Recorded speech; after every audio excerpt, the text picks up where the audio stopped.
Bab 95. Mengejutkan karyawan dengan kedatangan Basten. Kedatangan altar tidak terlalu mengejutkan mereka yang sudah terdahulu ada di sana. Palingan kedatangannya hanya untuk meminta tanda tangan Basten lagi dengan dokumen-dokumen mereka di kantor. Velti, bukankah tadi kamu lagi di kantor? Altar terkejut saat melihat Velti yang sebelumnya tadi ia lihat lagi di kantor ayahnya. Oh iya, udah balik nih. Jawab Velti datar. Ngapain lu kesini? Tanya Basten. Iya nih, ganggu aja. Sahut Canari mencandai kedatangan teman suaminya. Ganggu. Kelihatan lagi gak ada acara khusus kan? Altar membalas ocehan Canari. Napatar. Kali ini Basten yang bertanya. Mau nyerahin dokumen ini Bas, untuk ditandatangani. Sambil menyodorkan map yang berisi dengan laporan kegiatan di kantor yang harus ditandatangani oleh Basten. Mas, aku bikin teh dulu ya. Ucap Canari sambil melihat Basten. Minum teh atau air putih aja. Canda Canari pada altar. Sambel aja kalau ada nyonya. Teh lah, masa ditanya lagi. Altar balas candaan Canari. Oleh-oleh apa sih yang lu bawa dari sana? Tumben bini lo aneh. Sambil menatap Basten. Siapa tahu aja kan, gak mau minum teh. Ucap Canari. Biasalah, kalau udah terobati kangennya pasti senangnya menggebu-gebu. Ucap Basten. Beberapa saat kemudian, Canari kembali dengan membawa teh untuk tamu mereka, dan tak lupa juga ia membuat teh untuk suami dan kakaknya. Ini nah, gimana situasi kantor? Tanya Basten seraya mengembalikan dokumen yang barusan ia tanda tangani kepada altar. Aman-aman saja, semua bekerja sesuai tupoksinya masing-masing. Minum ya, jawab altar sambil meneguk tehnya. Mantaplah, jawab Basten yang meneguk juga tehnya. Beberapa detik kemudian, Velti yang masih sibuk melihat barang-barang online di ponselnya, altar mengingatkannya untuk meminum tehnya. Velti, tehnya kenapa gak diminum, entar keburu dingin loh. Tiba-tiba altar bicara sama Velti. Saat itu altar kembali mengingat musibah yang telah dialami oleh Velti. Hatinya sangat tidak tega melihat nasib seorang wanita yang berbadan tinggi, langsing, putih, cantik dan memiliki bola mata yang tak kalah saing dengan keindahan bola mata adiknya, yang berwarna biru, selayaknya bola mata orang bule, ditinggalkan begitu saja dan menjadi janda pada umurnya yang belum terlalu tua itu. Oh iya, sampai lupa. Makasih udah diingetin ya. Jawab Velti sambil tersenyum. Gimana situasi pekerjaan di kantor kalian? Altar kembali bertanya dengan Velti. Ya, biasa aja lah, kalau lagi gak banyak kesibukan. Gak banyak kerja. Semua pada sibuk ngobrol dengan yang lain. Nyari-nyari barang online di media sosial. Jawab Velti seraya mematikan layar ponselnya. Basten dan Canari saling menatap. Dan kemudian pamitan dari tempat itu. Seolah memberikan kesempatan kepada keduanya untuk saling ngobrol. Kita ke kamar dulu bentar ya, si Chan pengen istirahat katanya. Ucap Basten sambil berdiri bersama dengan Canari. Iya nih, sepertinya sedang menantikan sebuah kejutan. Perkataan Canari membuat altar dan Velti bingung. Akhirnya mereka berdua pergi menuju kamar, dan kini yang tinggal di ruang tamu itu tinggallah mereka berdua. Dan entah mengapa perasaan altar terlihat canggung dan gugup saat itu. Sementara Velti dia menganggap keberadaan altar di situ biasa aja. Dengan penuh kepedean, Altar mulai mengajak Velti untuk ngobrol, yang dimulai dari pekerjaan di kantor, kemudian kegiatan setiap hari, dan banyak yang mereka obrolan hingga terkadang suara tawa mereka terdengar di kamar pasangan yang selalu kehausan dengan yang namanya rindu. Velti, aku harus balik nih, udah mau siang. Pamit Altar sambil melihat jam di lengannya yang sudah menunjukkan pukul 11.45 siang. Apa gak makan siang dulu? Ajak Velti.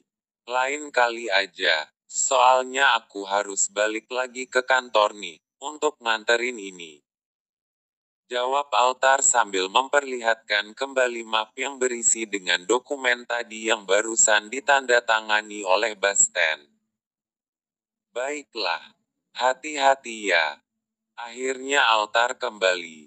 Dengan hati yang sangat merasa senang gitu. Padahal tidak ada yang terlalu lebih dari obrolan mereka barusan Velti. Malam harinya, semuanya kembali ngumpul di meja makan.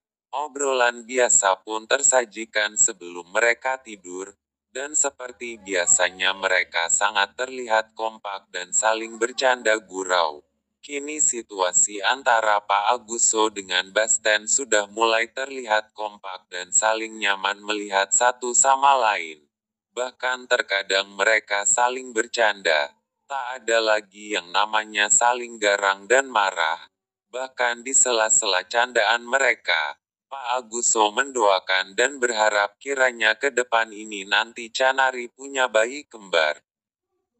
Tidak terasa waktu sudah menunjukkan pukul 9.15 malam, dan satu persatu dari mereka pamit duluan untuk tidur.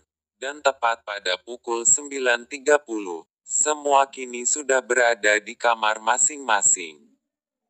Sayang, panggil Basten pada Canari. Iya, jawab Canari sambil membalikkan posisi badannya yang sedang rebahan memandangi wajah suaminya. Gimana menurut kamu si Altar sama Velti? Tanya Basten yang sebenarnya mendukung jika kakak iparnya itu jadian sama sahabatnya. Tergantung mas, gimana perasaan mereka berdua? Jawab Canari yang mulai mengganggu pedang suami yang sudah terlelap. Maksudku, setuju gak kamu kalau mereka saling menyukai? Tanya Basten lagi yang mulai gelisah dengan dedek kecilnya, karena terganggu oleh sentuhan istrinya. Itu kan urusan mereka. Kalau ditanya setuju tidak setuju, itu kan tidak ada hak kita untuk menentukannya mas. Semua kembali dengan yang bersangkutan. Ucap Canari yang semakin nakal. Ini ceritanya apa dulu, kok ganggu terus sih? Ucap Basten gelisah. Tanpa basa-basi, Canari langsung mengambil posisi atas dan berbisik pengen. Akhirnya Basten langsung mendaratkan sebuah ciuman di bibir Canari. Kemudian berpindah tempat lidnya di bagian belah Akeong Canari. Hingga sentuhan lid lembut Basten berhasil membuat Canari mendesah. Mas, sekarang. Bisik Canari. Singkat cerita, malam itu mereka kembali memainkan skill yang sangat agresif, hingga jari-jari Canari sesekali menarik erat rambut Basten. Malam pun berlalu, sang mentari pagi menyambut pagi mereka dengan sangat cerah. Badan sangat terasa lemas. Namun karena adanya sebuah pertemuan di kantor tempat Canari bekerja, ia harus memaksakan dirinya untuk terbangun. Pagi-pagi kali udah bangun. Ucap Basten yang masih menikmati kehangatan selimut di pagi hari yang begitu dingin cuacanya itu. Iya mas, soalnya ada rapat nih di kantor. Jawab Canari yang menuju kamar mandi untuk mandi.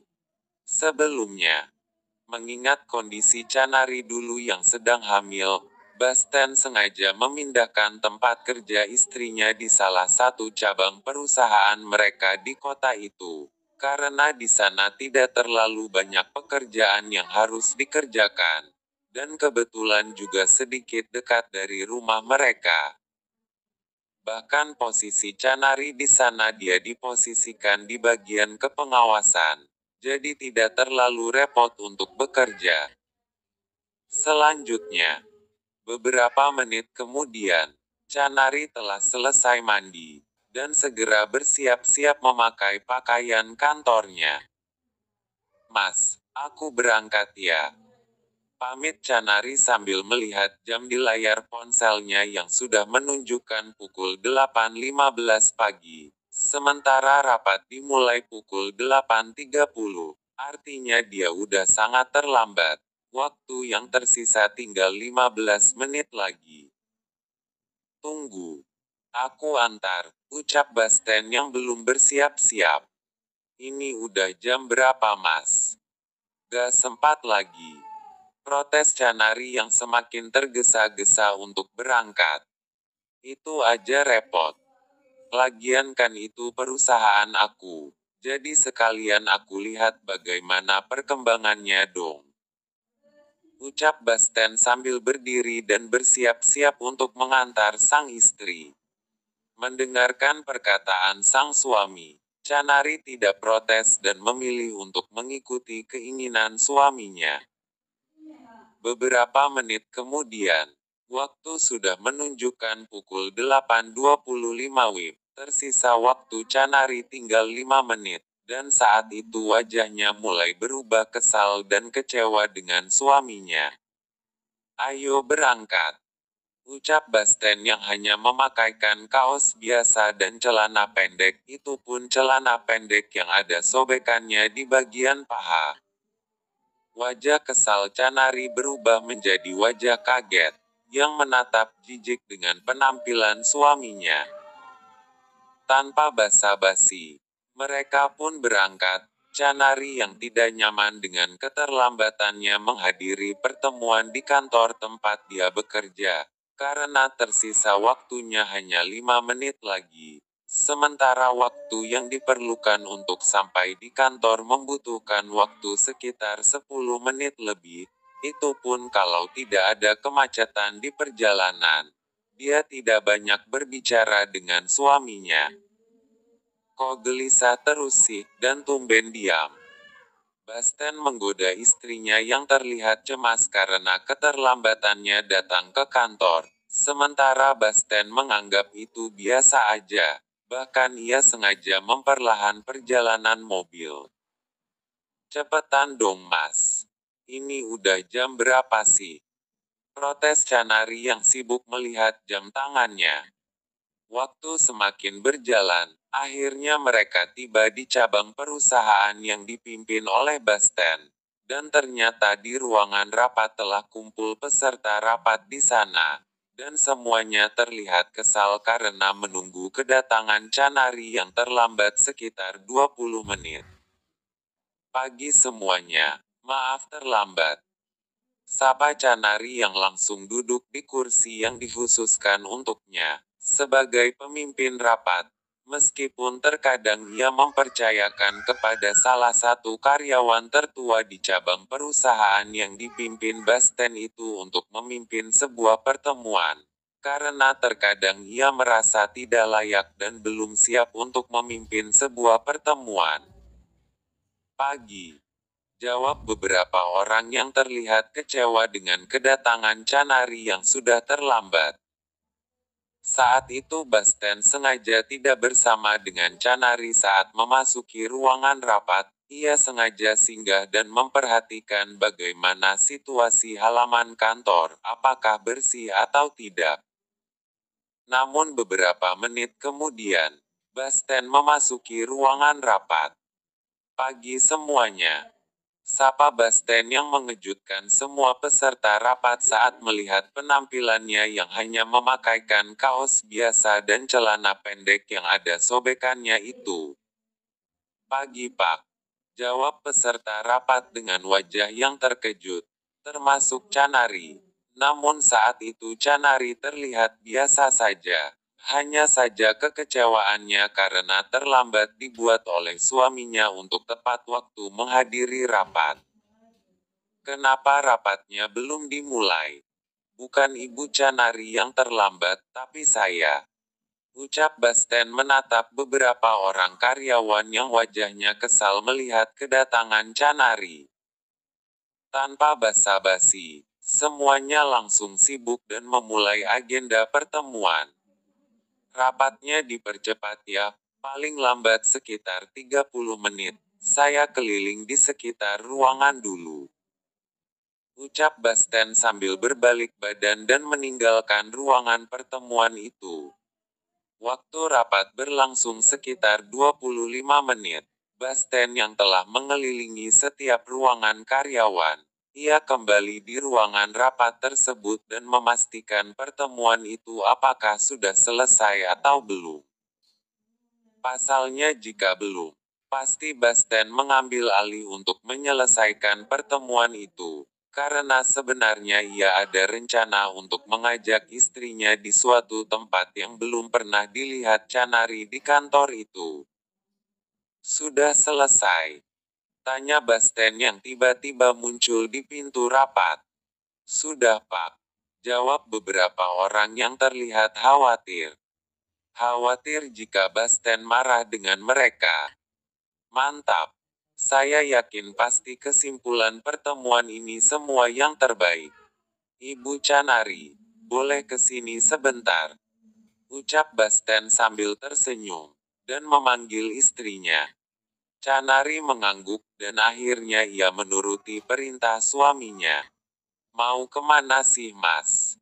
Tanya Canari yang terlihat cuek karena kekuasaan suaminya yang mampu memerintahkan sesuai keinginannya. Kita ke taman kantor. Ajak Basten yang membuat Canari terkejut, karena sebelumnya ia belum pernah melihat bahwasannya ada taman di cabang perusahaan suaminya itu. Tanpa basa-basi, Basten langsung mengajak Canari ke lantai atas, lebih tepatnya di lantai paling atas cabang perusahaan itu. Dan apa yang terjadi saat nyampe? Canari langsung terkejut dan kaget melihat keindahan pemandangan di atas gedung perusahaan itu yang terbiasa dengan taman dan berbagai bunga yang begitu indah di pot bunga. Ini bagaikan surga Mas. Ucap Canari terlihat bahagia. Kita duduk di sana yuk. Basten mengajak Canari ke tempat ayunan yang ada di taman perusahaan itu. Beberapa menit kemudian, di saat Basten sedang mengayunkan Canari di ayunan itu, tiba-tiba Canari terlihat melamun dan sedikit sedih. Kok mukanya sedih? Tanya Basten kaget melihat wajah istrinya yang tiba-tiba sedih itu. Aku teringat dengan salah satu teman ibu Mas. Jawab Canari seraya mengingat ibu mertuanya, Ibu Tiara. Lanjut ke bab berikutnya.